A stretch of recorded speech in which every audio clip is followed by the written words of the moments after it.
Aziraphale, having left behind the intoxicating aroma of the Ritz, made his way leisurely back to his bookshop. With each step he felt a peculiar blend of contentment and purpose wash over him. The celestial gears of the divine plan had indeed been set into motion once more, and that in itself was a reassuring thought. The bell above the door jingled softly as he entered, the sound soothing in its familiarity. The shelves of books, ancient and new, stood sentinel, each tome a repository of knowledge and wisdom. Aziraphale couldn't help but feel a deep affection for these silent companions. Nestling into his favorite chair with a cup of cocoa cradled in hand, Aziraphale sank into the welcoming embrace of his bookshop. As he seated himself, his gaze fell naturally upon an unexpected intrusion amongst the well-ordered items resting upon his desk, a box, weathered by time, but all too familiar with its unassuming facade, marred only by a faded approved stamp. A warm smile graced his lips as he greeted this cherished, long-serving companion. Gently cupping his hand over the box, he leant back in the chair and closed his eyes in silent reverie. After what seemed like only a few minutes, the bell above the door jingled once more, the delicate chime stirring Aziraphale from the depths of his contemplation. Expecting the interruption to herald Muriel's early arrival, he retained his relaxed repose, allowing just his eyes to flutter open as he inquired, "That was a rather short sojourn, is there something awry?" His words lingered in the air like a delicate particle dancing in the dappled light of the bookshop. The momentary silence forcing his gaze to shift from its unfocused surrender to the doorway. Where, to his astonishment, it wasn't Muriel who met his gaze, but Crowley who stood before him, wearing an uncharacteristic expression. "Hello," Crowley drawled, his voice tinged with an unusual weight. A poignant pause lingered, heavy with uncertainty, leaving Aziraphale increasingly uneasy. He rose from his chair, his heart stubbornly sinking back to the seat as he stood. "What troubles you?" he inquired. The dread that filled his soul began to rapidly drain vitality from his countenance. He brought a trembling hand to his face, as a gasp escaped his lips. "Oh heavens, I nearly forgot. Satan himself will not be pleased with any of this. I should have foreseen that retribution was sure to follow." "What has?" Crowley, observing the soaring worry in his friend, waved it off with a nonchalant gesture. "Don't worry, it's not quite like that," he replied with a doubtful nod, searching for the right words. "Well, not as such." He continued, "Satan isn't going to be disappointed that the second coming was derailed. But Shax and Furfur will undoubtedly find themselves in a spot of bother with the Dark Council, and I reckon they'll be occupied for some time, both literally and figuratively." He paused, adopting a diplomatic demeanor. "As for me, I've been wandering about out there for a bit now. Haven't heard or seen a peep of any demonic presence, yet." He offered a nearly imperceptible shrug. "We can't be entirely certain of anything, you know. The one thing we can say with some confidence is that I've likely shot straight back to the top of the public enemy #1 list again.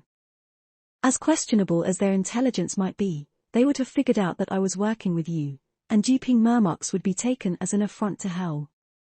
So, I'm not entirely convinced that returning to the flat is the wisest course of action just yet, my dear."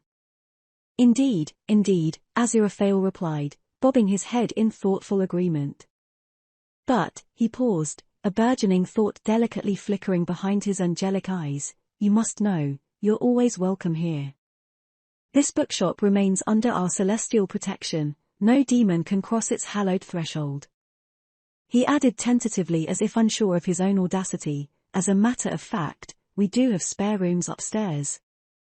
He cleared his throat, and his gaze momentarily flickered away, as if a breath of doubt teased the flame of this notion. However, he quickly returned his gaze to meet Crowley's eyes, bracing the offer, "If you'd like to stay, I'd be more than delighted to have you here." Crowley, taken aback from the impromptu invitation, surveyed their surroundings with a mix of curiosity and sardonic amusement. "Here?" he repeated, as if testing the idea. "You mean, you and I, right here?" Aziraphale nodded earnestly. "Yes, precisely. I don't see any reason why not," he ventured, delicately examining the tips of his fingers as if expecting to discover some secret of the universe etched in the creases.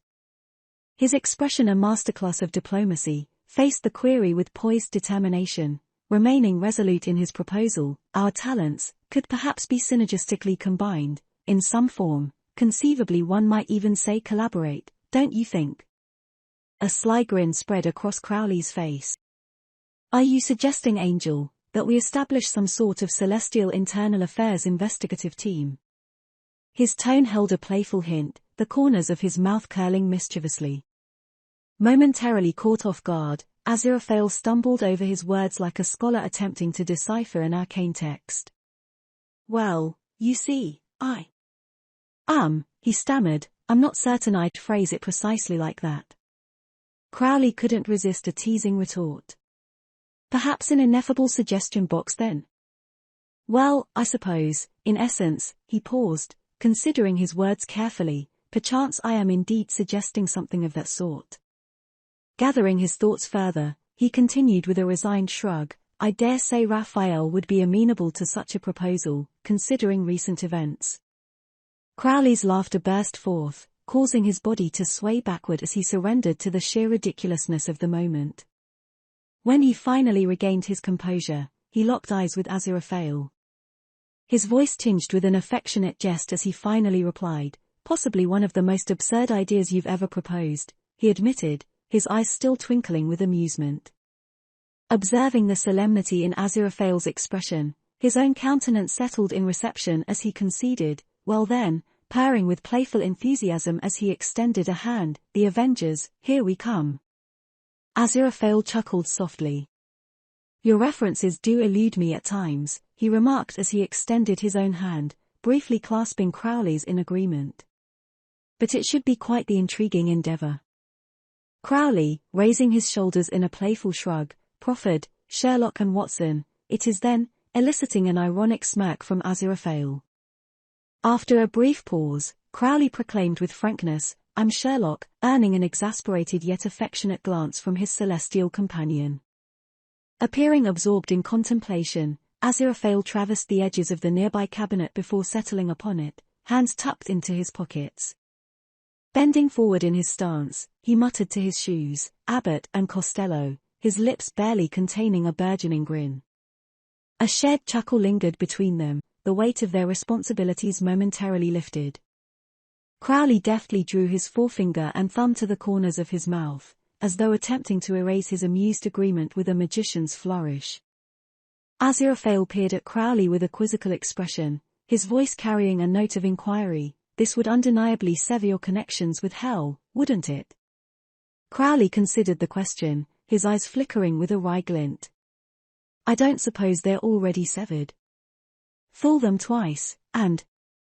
He paused for effect, a sly grin dancing on his lips, well, I could probably fool them many more times.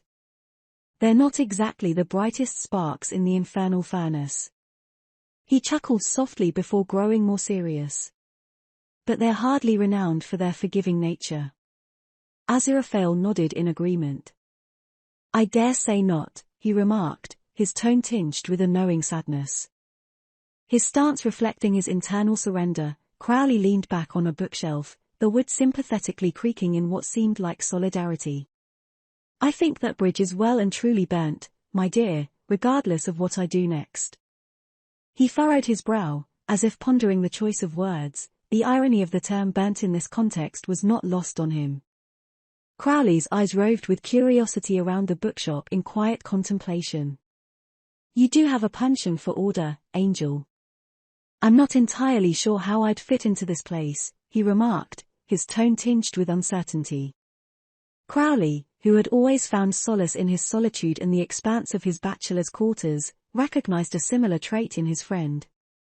He arched an inquisitive brow, his eyes, serpent-like and inscrutable, studied Aziraphale with a hint of skepticism. And what about Muriel? He inquired. It might be a tad cozy in here, don't you think? You, after all, have always been one to relish your own space. Aziraphale waved away Crowley's concern with an airy grace. Oh, my dear friend, he reassured. I must admit, I am beginning to appreciate the joys of company. And as for Muriel, well, she's quite the independent spirit. In due course, she shall forge her own path.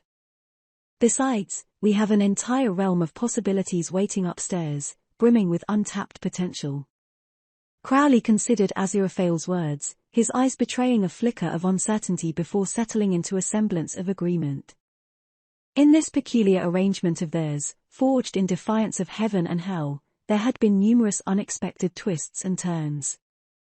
And perhaps sharing a space, even with an effervescent house guest, might hold its own peculiar charm. With a relaxed indifference, Crowley concluded, well, I suppose we'll have to see how this little experiment unfolds. Aziraphale chuckled softly, indeed, my dear Crowley.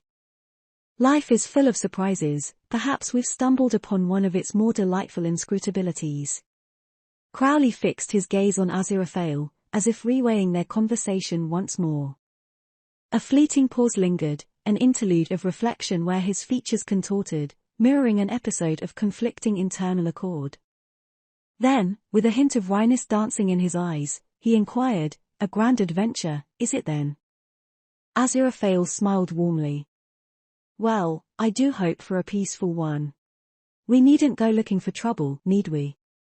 His tone taking on a slightly parental note. Oh, of course not, Crowley teased with a wink as he settled into a nearby chair. To another chapter, he declared, mimicking a raised, invisible toast to their unexpected partnership. It appeared that the divine plan had a sense of humor that danced at the edges of their comprehension, and in their unexpected alliance, it had discovered a newfound equilibrium.